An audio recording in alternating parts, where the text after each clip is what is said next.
마이크로소프트, 또 페이스북, 아마존, 최근에 급속도로 올라간 기업이 어디죠? 테슬라입니다. 테슬라가 자산가치 4위로 올라갔어요. 저는 10년 전부터 그런 얘기를 했습니다. 30년 전에는 자산가치가 가장 높은 게 석유화학에서였어요. 엑선, 스탠다드 모빌, 뭐 이런 BP 이런 거였는데 지금은 그게 다 밑으로 갔습니다. 그 기업들이 지금은 재생에너지 이런 산업에 투자를 지금 많이 하고 있죠.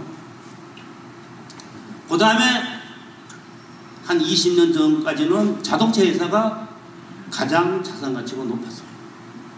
근데 지금은 이제 ICT로 갔습니다. ICT에서 또 어디로 갔습니까? 반도체로 해가지고 바이오로 가고 있습니다. 우리나라 한번 보죠. 우리나라에서 지금 제일 자산가치가 높은 데가 어디입니까? 삼성이죠. 삼성전자. 두 번째가 어디죠? 어제 낮으로 바뀌었죠. 삼성바이오로직스가 바뀌었습니다. 세 번째가 하이닉스예요.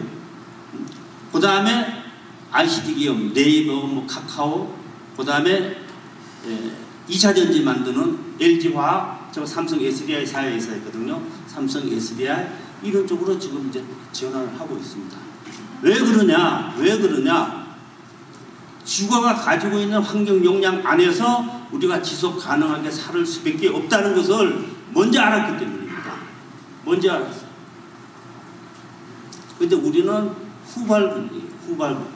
후발국이면 후발국이 할 수 있는 좋은 방법은 다른 나라가 다른 기업이 하지 않는 새로운 것으로 빠르게 전환하는 게 하나의 방법이고, 아니면은 계속 가지고 있는 그것을 개선하면서 이제 가는 방법이죠.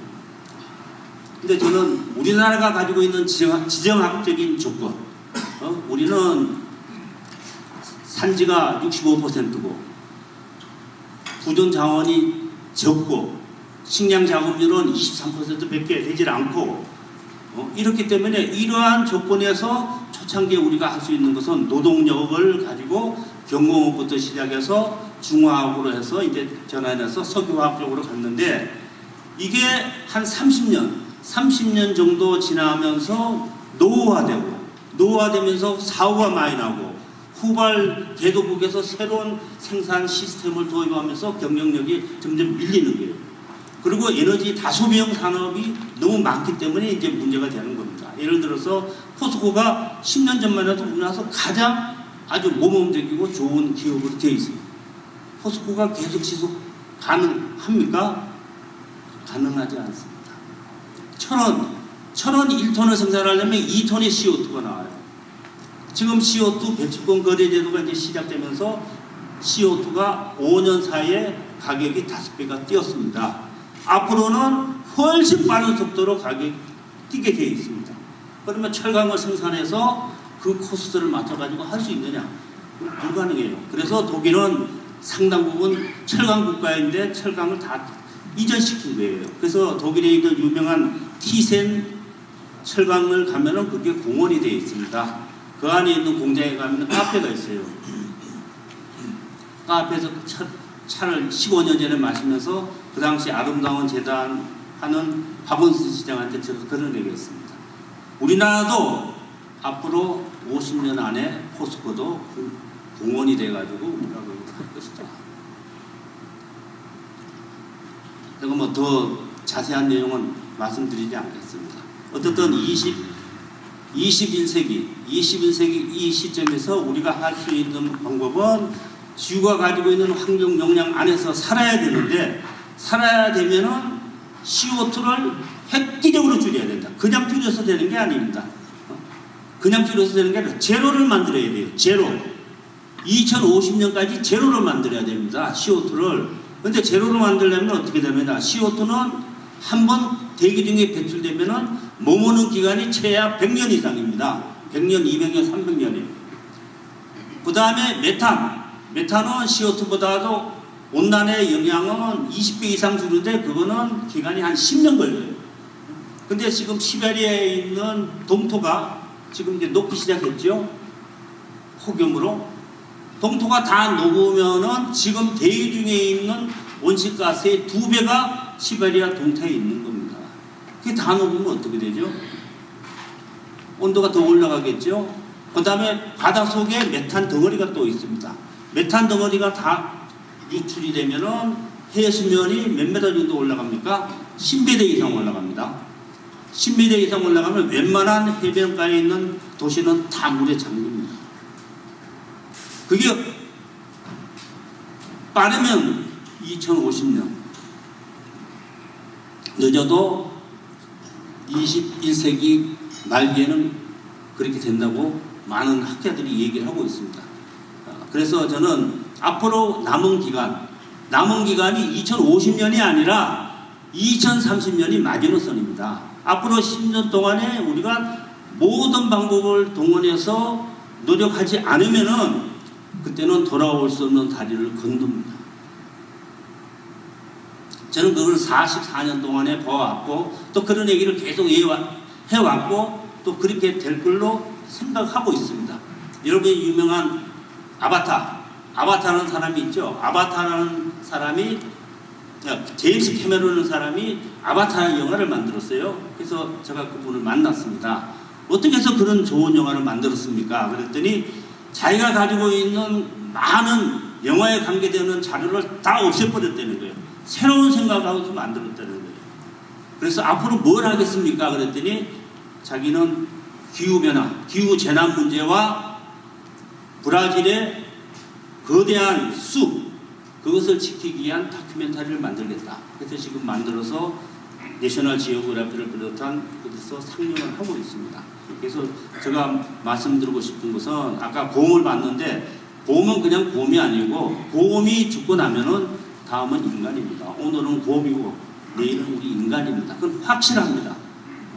그래서 저는 미국이 일본으로부터 진주만 습격을 받았을 때 어떻게 했죠? 진주만 습격을 받은 그 다음 날부터 미국은 자동차 생산을 전쟁이 끝날 때까지 한 대도 하지 않았습니다. 여객기 생산도 한 대도 하지 않았습니다. 자동차는 탱크를 만들고 여객기는 전투기를 만들어 가지고 전쟁을 종식시켰습니다. 지금은 전시 상태입니다. 전시 상태예요. 이 전시 상태의 예고편으로 나타난 게 코로나 바이러스입니다. 코로나 바이러스도 우리 인간이 자연의 영역을 침범한 결과로 바이러스부터 우리가 침범을 당한 거예요. 이게 언제 갈지 모릅니다. 그래서 근본적인 해결은 우리 인간이 환경 용량 안에 살 수 있는 그 시스템을 만들어야 되는데 그 시스템은 모든 분야의 변화가 있어야 되는데 그 변화가 그냥 변화가 아니라 전쟁이 났을 때 하는 정도의 체제를 가지고 하지 않으면 안 되는데 그게 나쁘게 말하면 환경 파시즘으로 가서는 안 되는 거예요. 환경 파시즘으로 가는 것이 아니라 자발적으로 정부와 기업과 시민사회가 힘을 합쳐서 그 모델을 만들어야 되는데 그 모델을 만들 수 있는 가장 좋은 조건이 저는 우리나라라고 생각합니다. 이때까지는 서양 사람들 우리가 말하는 선진국의 모든 걸 다 잘한다고 생각했는데 이번에 코로나 바이러스를 대응하는 걸 보면서 우리가 자신을 얻었습니다. 우리나라와 같이 에너지를 많이 쓰고 소비가 많은 이런 나라에서 환경도 살리고 경제도 살릴 수 있는 그 새로운 시스템을 만들어서 그런 도시를 다른 나라에 만들어내는 것. 그게 첫 번째 시도하는 게 지금 우리나라 세종시입니다. 세종시가 스마트 시티로서 처음으로 이제 시도하는 거예요. 거기에 정계승 교수가 지금 참여하는데 기존에 있는 학자들, 기존에 있는 관료들이 그렇게 통제를 많이 하는 거예요. 저는 많이 하는 거, 그러니까 많이 아는 거가 도리어 개혁하는데 훨씬 장애가 됩니다. 장애가 됩니다. 여러분, 엠파이어 스테이트 빌딩이 1931년에 만들었어요. 그게 뭐 때문에 만들었죠? 세계 대공황이 1929년에 와서 일자리를 창출하기 위해서 만들었는데 엠파이어 스테이트 102층짜리를 만든 기간이 11개월입니다. 지금 중국에서 30층짜리 건물을 한 달에 짓는 거 아시죠? 우리가 상상할 수 없을 정도로 변화하고 있습니다. 저는 그러한 에너지를 환경을 살리고 경제를 살리고 새로운 일자리를 만드는 쪽으로 빨리 전환하지 않으면은 제가 얘기한 내용을 여러분이 10년 후에 들었을 때 최일하는 사람이 말이 저는 틀렸으면 하는 게 제 생각입니다. 이상입니다.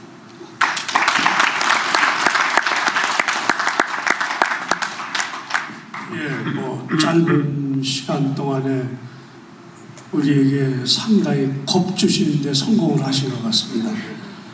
또 아울러 단순한 겁이 아니라 상당히 합리적인 그런 위협이라고 생각이 듭니다.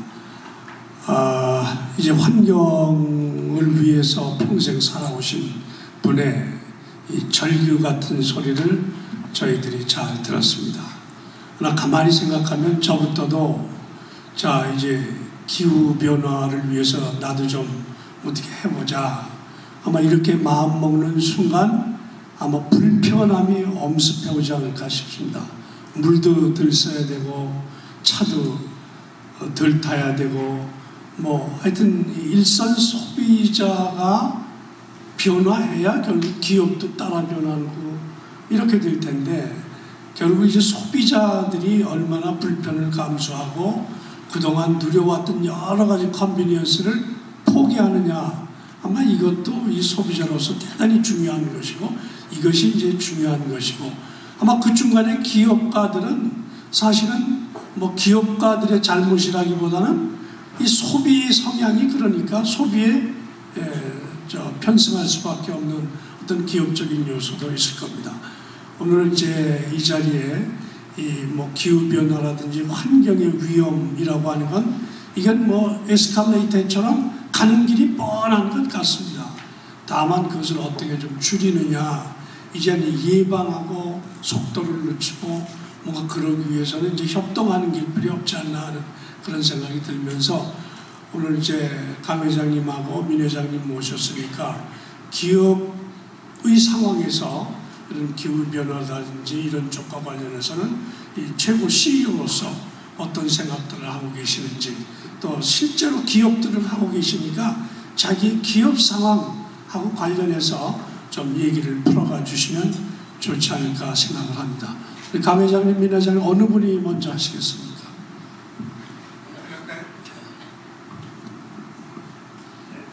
마이크 안 보세요.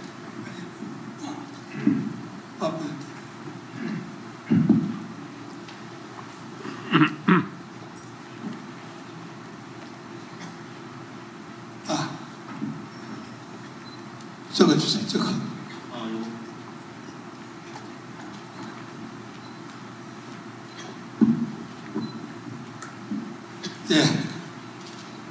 명예학회 강태수입니다.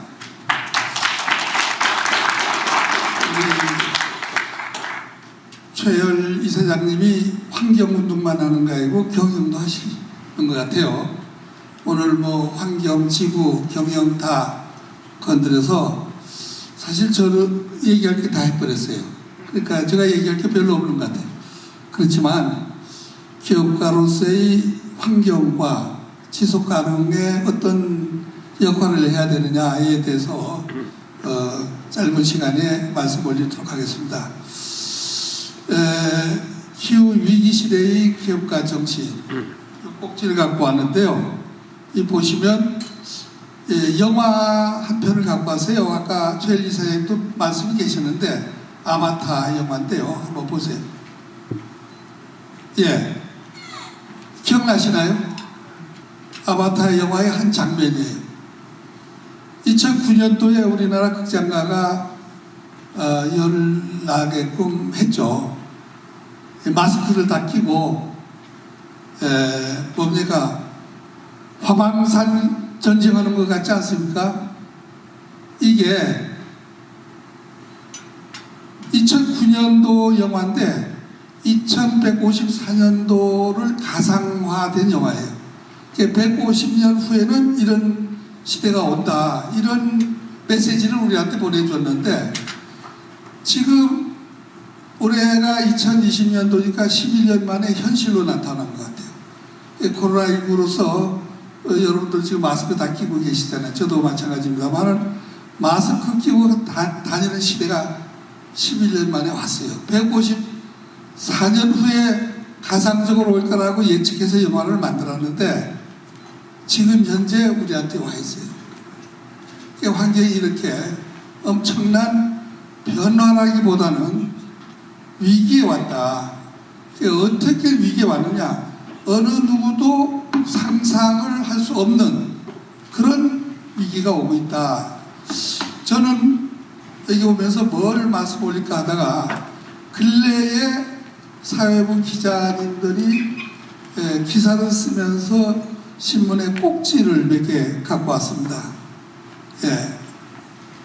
아까 최 이사장님께서 말씀하셨는데 이제 호주의 산불 6개월 동안 우리나라보다 더 큰 산불이 났죠.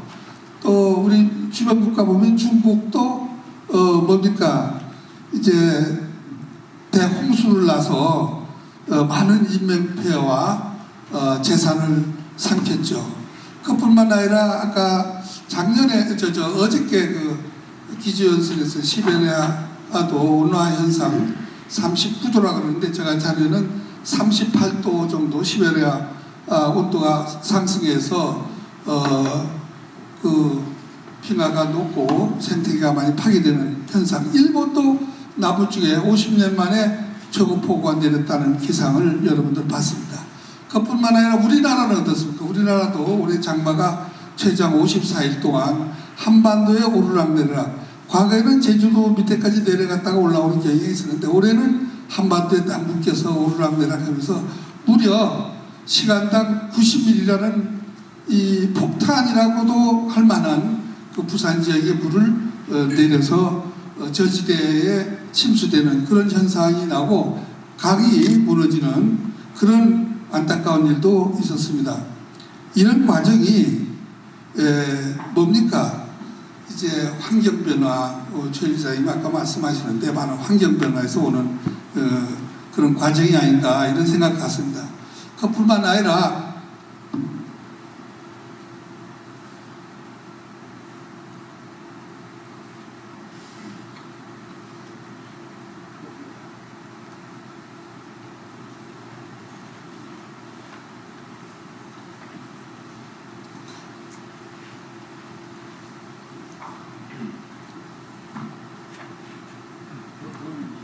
이거 됐네요. 예, 됐습니다.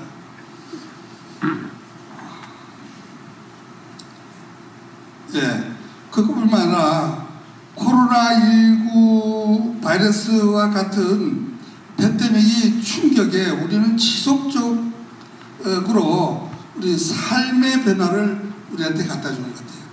이런 코로나19 바이러스로 인해서 우리 삶이 얼마만큼 많은 변화를 우리한테 주느냐 이런 걸 보면 우리 식량 문제만 하더라도 우리 아시아는 여름 몰수에 의해서 기후가 주기적으로 변화되면서 이모작 삼모작 하는데 우리나라도 사계절이 뚜렷하죠. 예, 봄에 씨앗 뿌리고 여름 장마에 의해서 적당한 강우량에 의해서 성장하고 그 다음에 가을에 주소는 이런 패러다임이 있는데 이제 이거마저 없어졌다는 거죠. 봄에도 가뭄이 오고 여름에도 장마가 아닌 폭탄 강우량으로서 이 뚝이 무너지고 이런 우리가 예측할 수 없는 이런 그 자연 환경이 변화가 옵니다. 이렇게 함으로써 뭡니까? 식량의 위험.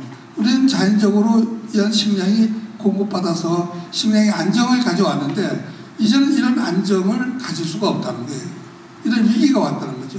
이것도 어떻게 보면 기업가들이 어떤 역할에 의해서 생산을 높이느냐 이걸 굉장히 심도 있게 연구해야 될 겁니다. 우리 기후는 기업에 굉장히 민감한 반응이 옵니다. 특히나 이 과거에는 이제 코닥이나 후지필름 같은 이 계절적 상품 이런 기후에 굉장히 영향이 있죠. 여름 휴가철에 비가 많이 오면 이제는 뭐 핸드폰으로 다 찍지만 필름이 팔리겠어요? 그래서 코닥이나 후지필름이 우리나라 기상청보단 더 정확한 기후변화의 정보를 연구하고 갖고 있다는 겁니다. 그 코닥이나 후지필름뿐만 아니라 뭐 식량도 마찬가지지만 저희들한테 패션도 겨울에 춥지 않는다면 두꺼운 옷이 나가겠습니까? 여름이 덥지 않는다면 시원한 옷이 나가겠습니까?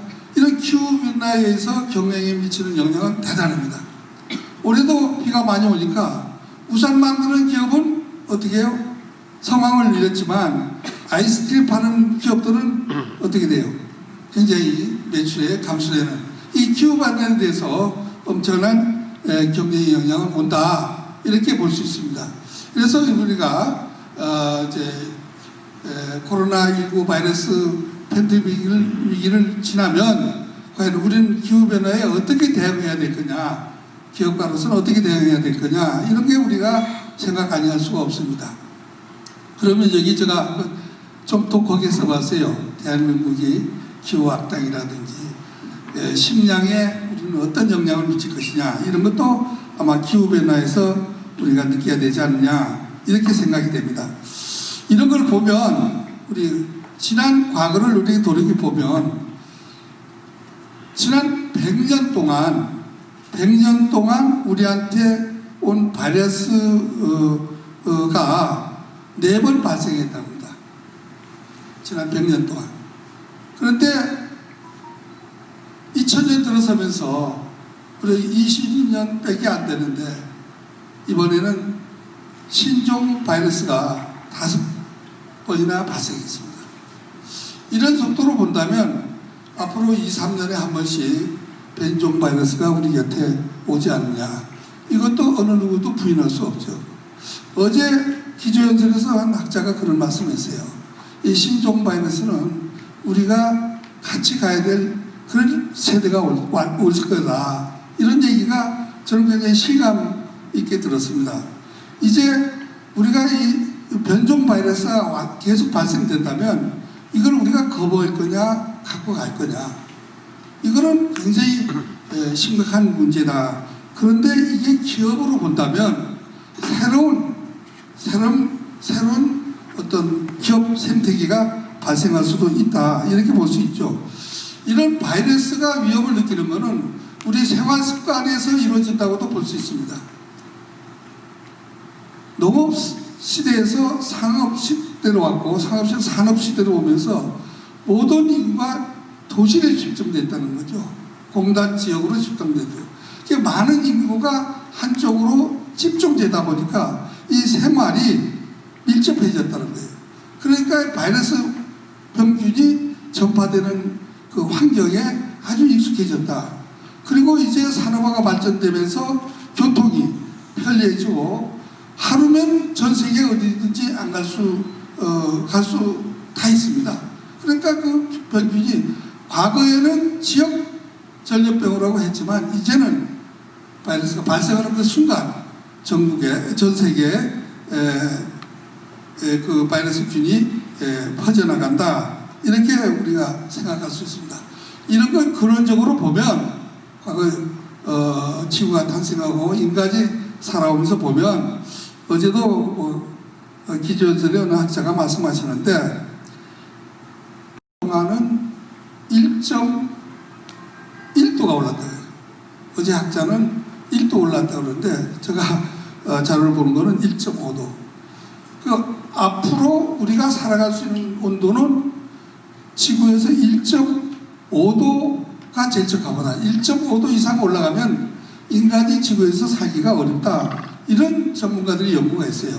어제는 2도까지는 살 수 있다는 말씀 하시던데 어느 게 맞는지 자세히 모르지만 학자들이 얘기하면, 전문가들이 얘기하면 1.5도 이상 지구의 온도가 더 올라가면 앞으로 인간이 생활하기는 굉장히 어렵다, 생활이 변화가 와야 된다, 이런 말씀하십니다. 그러면 앞으로 0.4도밖에 올릴 기간이 없거든요. 0.4도 오르는 기간이 전문가들이 얘기하면 7.5년, 7.5년, 그러니까 7년하고도 5개월, 7, 8년밖에 안 남았다는 거죠. 이걸 보고만 있거냐, 어떻게 돼요? 기업이 성장만 할 건 아니다. 이제 기업이 저성장하더라도 환경과 지구 변화에 맞는 저성장하면서 친환경적 기업으로 가야 비록 지금 당장 경제 성장에서 이익을 추구하는 것보다는 지속 가능한 성장률은 더 높다. 이렇게 우리는 정의를 내릴 수가 있습니다. 그러니까 저탄소 에너지 절약을 우리는 아니할 수가 없다. 이렇게 우리는 볼 수 있습니다. 이에 따라서 우리는 우리 정부도 지난달이죠. 2025년도까지 160조라는 많은 돈을 투자한다고 했습니다. 그거는 친환경 저탄소 가속화를 위해서 쓰겠다. 이렇게 말씀하시는데 이거를 가만히 보면 160조라는 거를 우리 이 저탄소 온실가스 배출 줄이는 데 쓰고 있지만 여기에는 정확하게 써져야 된다는 거죠. 아까 최현리 사장님도 말씀이 계시긴 했어요. 우리가 환경운동, 온실가스 배출과 이산화탄소 배출하는 기업은 선진국가거든요. 그런데 이 피해는 저성장국가가 많이 본다는 거예요. 제가 한 2년 전에 아시안게임 때문에 인도네시아 간 적이 있어요. 인도네시아 수도가 자카르타인데 자카르타에서 아시안게임 했는데요. 자카르타 국제공항 가서 딱 내리는데 하시는 말씀이 이 국제공항이 해수면보다 더 낮다는 거예요. 언제 바닷물이 들어와서 자카르타가 침수될는지 모른다. 그래서 자카르타 국민들이 그 해수면이 들어오는 거를 떨고 있어요. 겁나서. 그래서 그 대통령이 자카르타 수도를 옮긴다 했는데 근래 보면 옮긴다는 얘기가 나와요. 지금 옮기고 있는 줄 저도 알고 있습니다. 그만큼 방글라데시라든지 이런 저개발 국가가 어떻게 보면은 환경 오염은 선진국가가 시켰음에도 불구하고 피해는 저국가가 많이 보고 있다. 특히나 우리나라도 이번에 부산이나 철원, 강원도나 철원 같은 데도 근래에 3번이나 침수됐다 그러지 않습니까? 어저께 제가 강원지사님한테 물어봤는데 그 철원시 주민이 3번 동안 침수돼서 더 살 길이 막막하다. 너무 지쳤다. 이주시켜줬으면 좋겠다라는 보도를 봤는데 어떻게 할 거냐 물었더니 이주시키려고 노력하고 있다는 거예요. 그만큼 저지대에 사시는 분들이 경제적인 피해를 많이 보고 있다. 이렇게 저는 생각하고 있습니다.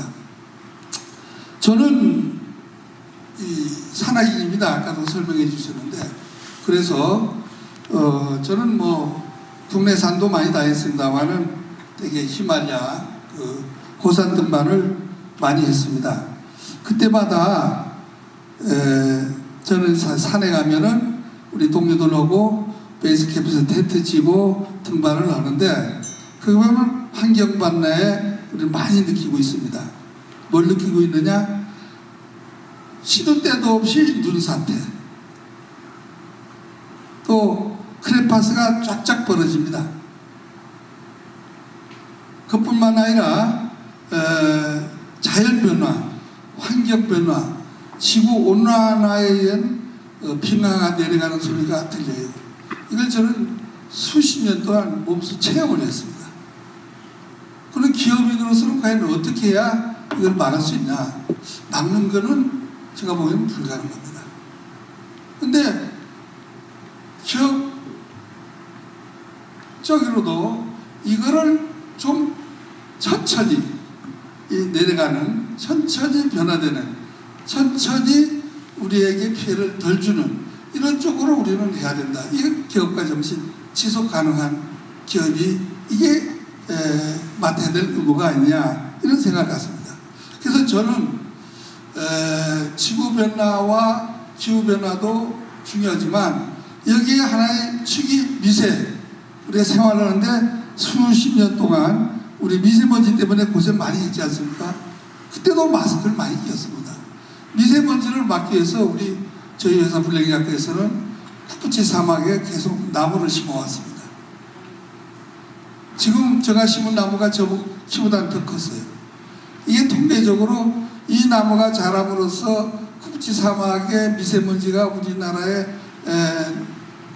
넘어오는 양이 얼마나 줄일 수 있는지 수치로서는 저희들이 아직 연구를 못했습니다만은 상당한 부분이 아마 미세먼지를 날아오는데 막아주지 않겠냐 이런 생각 같습니다. 또 하나는 저희들이 맹산 플랫폼이 있는데 거기에 그린 마운틴이라 있습니다.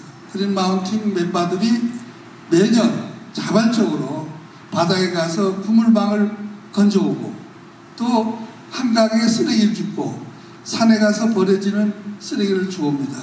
이제는 쓰레기를 가져가지 않은 운동을 우리는 전개합니다. 이게 환경운동이라는 건 환경운동 단체만 하는 게 아니고 이제 기업과 환경운동과 같이 이제 공유해야 된다. 그러니까 이사장님도 말씀 계셨는데 환경과 기업은 좀 상반된 이념이 있다 이런 말씀이 계셨어요. 과거는 그랬습니다. 이제는 같이 가야 된다. 환경운동과 기업은 뛸래야 뛸 수 없다. 환경운동도 어떻게 보면 돈이 필요하거든요. 기업도 어떻게 보면 환경에 의해서 돈을 벌 수 있는 산업이 이제 아까 최현리 사장님도 말씀 계셨습니다만은 많이 성장하고 있다는 거예요. 그러니까 환경에서 경제 성장도 이루어질 수 있을 뿐만 아니라 환경에서 기업도 환경에서 많은 투자를 같이 해야 된다. 그래서 공유해야 된다. 그러면서 이 환경문화나 지구위기를 막아나가야 된다. 저는 이런 생각 같습니다. 따라서 우리 블랙양크도 이제 뭐 바다에 그물을 던진다든지 강에 쓰레기를 던진다든지 이게를 떠나서 여러분 앞에 이 생수병이 있죠. 이 생수병을 수거해서 이걸 녹여서 실을 짜서 염색해서 만든 옷이 우리 최현리 사장님이 입으신 옷입니다. 예.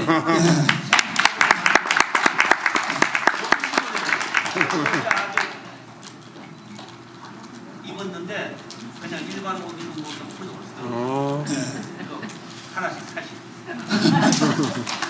이게 리사이클입니다. 재생원으로. 그러니까 우리가 쓰레기를 발생 안 시키는 것이 제일 중요하지만 사람이 사는데 쓰레기를 발생 안 시킬 수는 없죠. 그렇다면 이 쓰레기를 상업화, 산업화, 리사이클 시켜서 경제, 고부가치 경제를 일으키는 이게 아마 지속 가능한 기업가 정신이 아닌가. 앞으로는 이쪽으로 기업이 많은 연구가 이루어져야 되겠다. 저는 이런 생각을 갖습니다. 이렇게 보면 빨리 끝내겠습니다. 간단히 하겠습니다. 우리 인류가 보면 크게 5번이 대멸종이 됐답니다. 이제는 6번째 대멸종을 한다. 그렇게 됩니다. 그러니까 우리는 거기에 맞춰서 이제 홀로세에서 살고 있다가 지금 뭘로 바뀌어 나가느냐. 이제 이게 제일 문제라고 생각합니다. 여러분들은 이와 같이 우리가 어떤 역할을 할 거냐. 인류세로 우리가 살아가는 새로운 지질연대는 인간 스스로 일컫는 전대미문이 일이 벌어지고 있으리라 생각됩니다. 따라서 코로나19는 우리에게 그동안 익숙했던 생활을 많이 변화시키는 진짜 우리가 생각하지 못한 생활로 가야 된다는 변화시키는 익숙한 이 기후에 섰지 않느냐 이런 생각 같습니다. 기후 혼란이 세계 모든 것을 변화시키도록 지켜만 볼 것인지 아니면 기후 재앙을 피하기 위하여 경제 모든 것을 변화시킬 것인지 지금 우리는 한번 고심해야 될 때라고 생각됩니다. 그런 기업과 우리 기업은 사회적 책임이 비즈니스로서 이익을 추구해 왔다면 이제는 기업 본인이 목적을 떠나서 더 이상 환경과 삶 모두의 지속 가능성을 보장할 수 없다. 그러니까 우리 지속 가능성을 같이 연계해 나가야 된다. 이렇게 저는 생각합니다. 이제 기업으로서 환원, 보상 이런 걸 다 떠나서 이제는 환경, 자연, 지구 위기를 같이 연구해 나가야 된다. 이렇게 생각하지 않을 수 없습니다. 오늘 이 포럼으로 인해요. 기업과 환경이 지구 변화에 적합할 수 있는 실마리가 찾는 그런 좋은 기회가 됐으면 합니다. 감사합니다.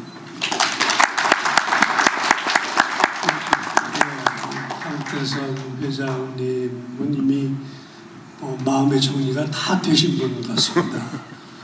하여튼 말씀하시는 대로 환경과 기후의 어떤 보존 가치에 역행해서는 기업이 성장 발전하기가 어렵다. 이제부터는 기업도 환경과 기후의 어떤 보존 가치 이것과 상생하는 이런 쪽으로 보조를 맞춰야 이제 앞으로 기업도 서스테이너빌리티가 높아질 거다. 그렇게 하고 우리 강태선 회장님 기업 자체가 이미 그쪽으로 많이 전환이 되어 있는 것으로 그 로비에서들 보셨죠? 그저 플라스틱 물병으로 섬유를 만들고 섬유를 통해서 우리 최은희 사장님이 좀 이렇게 들어 올려도 보고 좀 이러셔야 돼요. 진짜 좋아요. 네. 또 강태선 회장님이 입고 계신 저 자켓 자체도 또 저게 그 플라스틱 섬유랍니다. 제가 이건 뭐 전체가 이 리사이클 재생원단입니다. 안타깝게도 이거는 수입 재생원단입니다.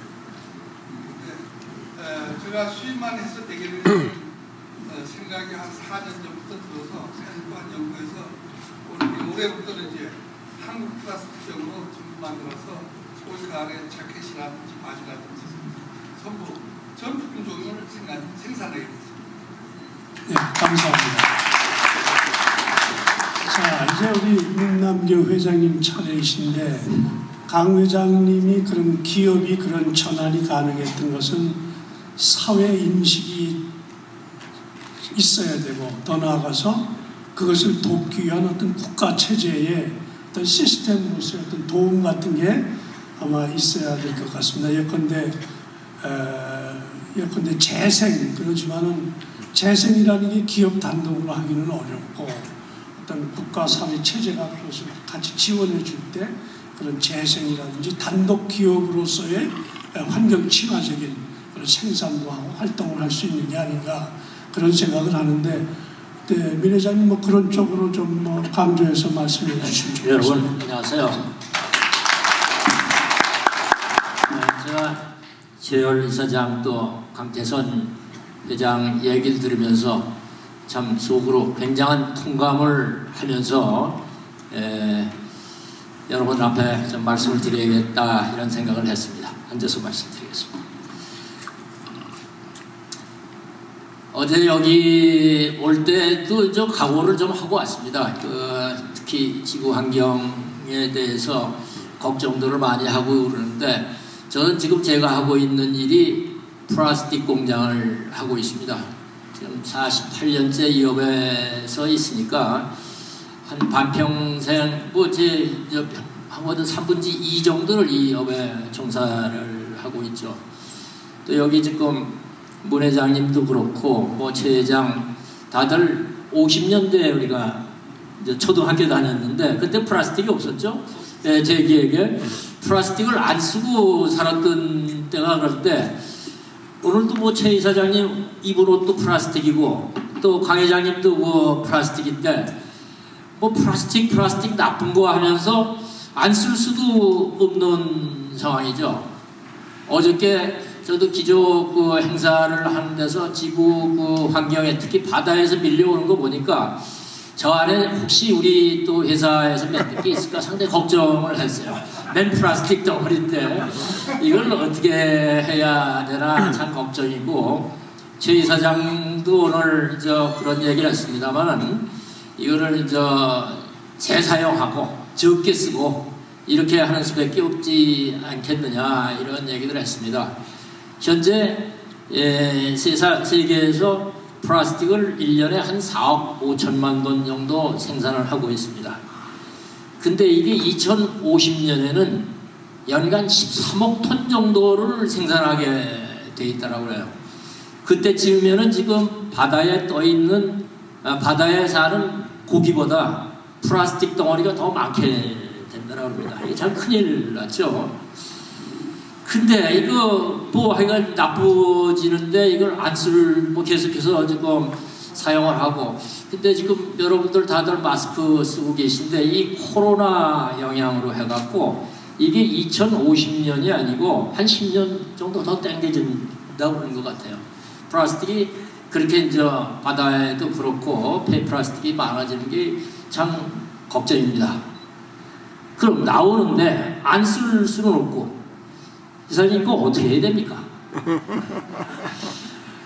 저도 이 올해 이 업을 하고 이제 실제 경영에서 조금 한 발 물러 있다 보니까 이 일을 하는 사람들이 근래 최 이사장하고도 좀 협의를 해요.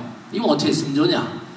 제가 여러 해 전에 한번 이런 세미나 자리에 가서 특히 환경 세미나인데 이렇게 라운드 테이블에 그동안은 이게 한 테이블에 한 10명씩 앉아서 제가 명함을 돌리고서 이거 부끄럽습니다. 내가 이 플라스틱을 해서 먹고 삽니다. 그랬더니 거기에 앉았던 젊은 사람이 왜 그런 일을 하시죠? 그런 질문을 했어요. 그래서 죄송합니다. 이게 내가 생업입니다.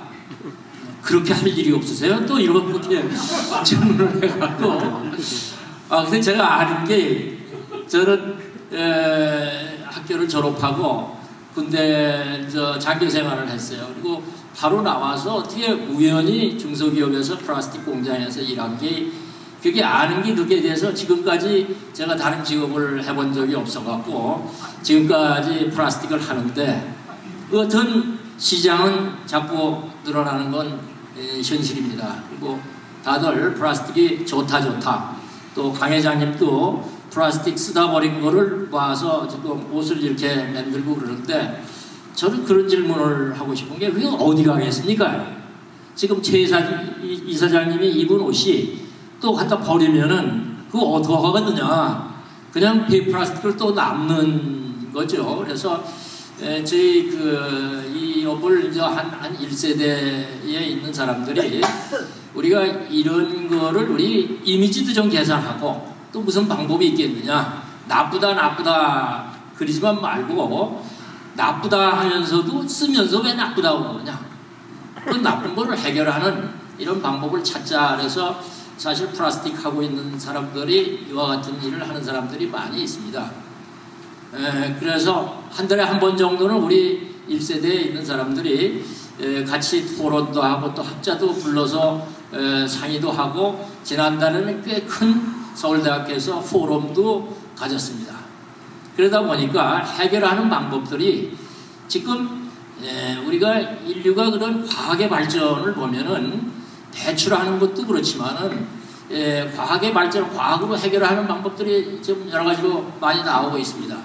근데 정부에서 보면은 내년 1월부터는 EU에서 플라스틱 키로당 이게 재활용이 안 되는 거에 대해서 벌금으로 0.8유로를 벌금을 매기게 돼 있어요. 이건 원료값의 약 한 70 내지 80%가 되는 거니까 굉장한 벌금이 큰 거죠.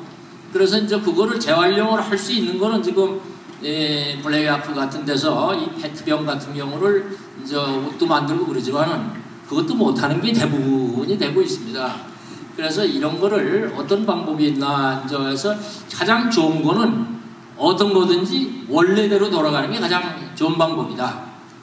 지금 석유에서 이제 플라스틱을 하는데 석유에서 나오는 양의 6%가 석유화학으로 플라스틱이 되고 있는 겁니다. 그런데 이거는 원래대로 돌아가면은 석유로 가는 게 제일 좋죠. 석유로 갈 수가 있습니다.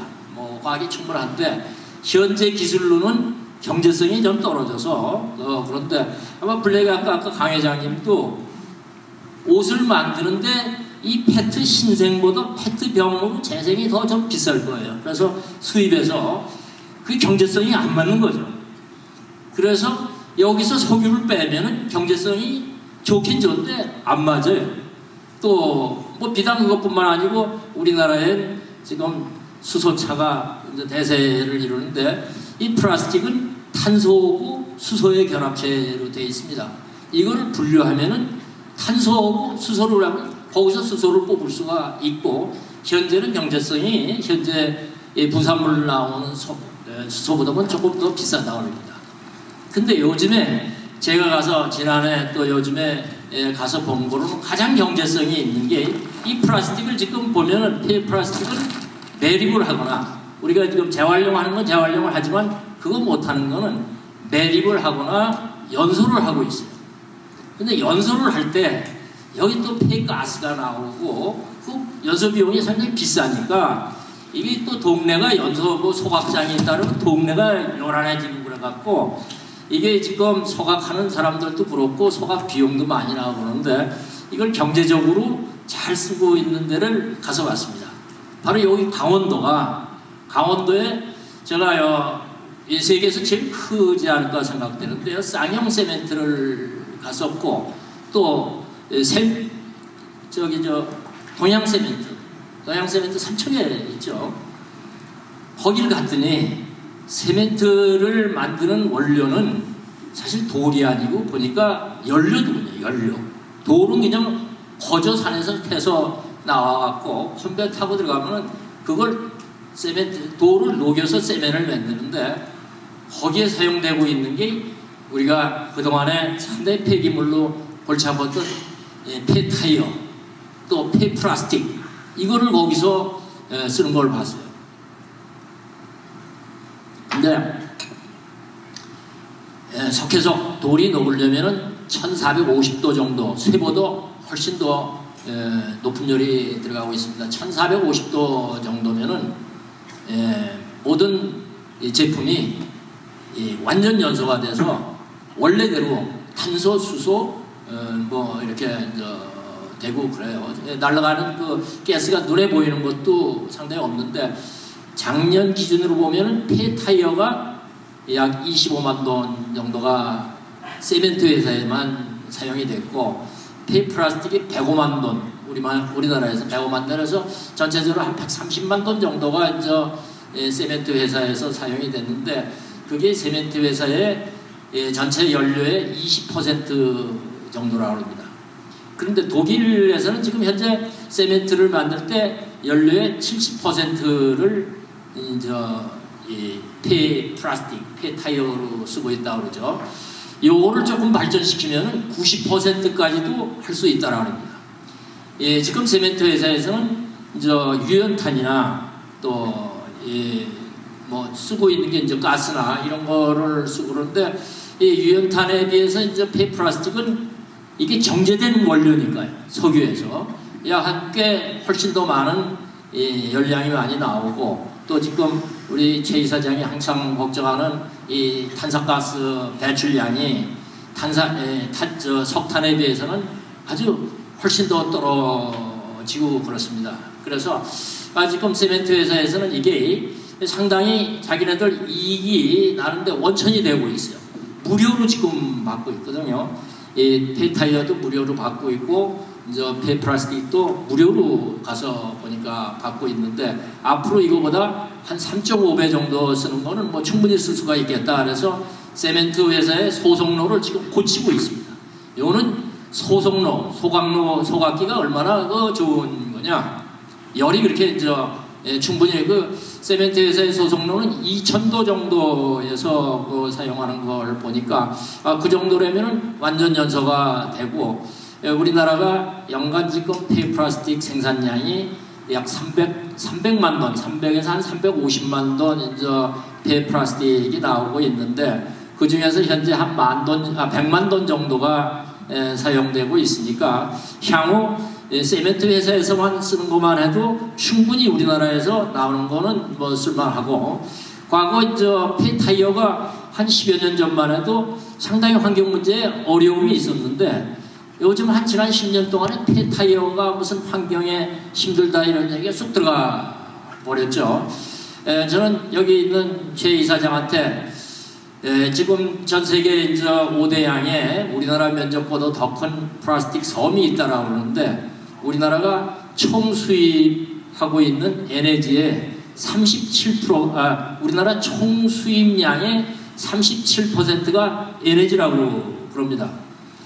이거를 이 에너지를 수입해서 하는 걸 폐플라스틱, 특히 우리나라 지금 37%를 수입을 대체할 수 있다면은 바다에 떠 있는 폐플라스틱 섬을 우리가 수입해서 지금 에너지를 대체해 줄 수만 있다라 그러면은 이거는 노벨상도 받을 수 있는 일이고 현재 그 끌어오는 비용이 좀 더 들어간다 그래도 우리가 과학으로 충분히 더 경제적인 재활용을 할 수 있는 거 아니냐.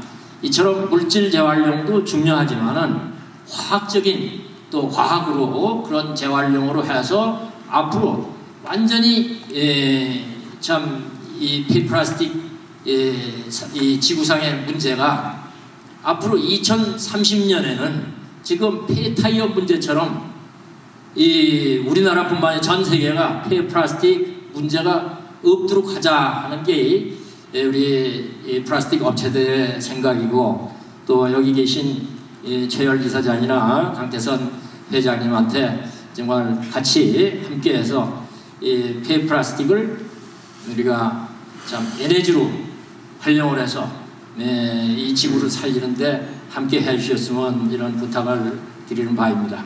감사합니다.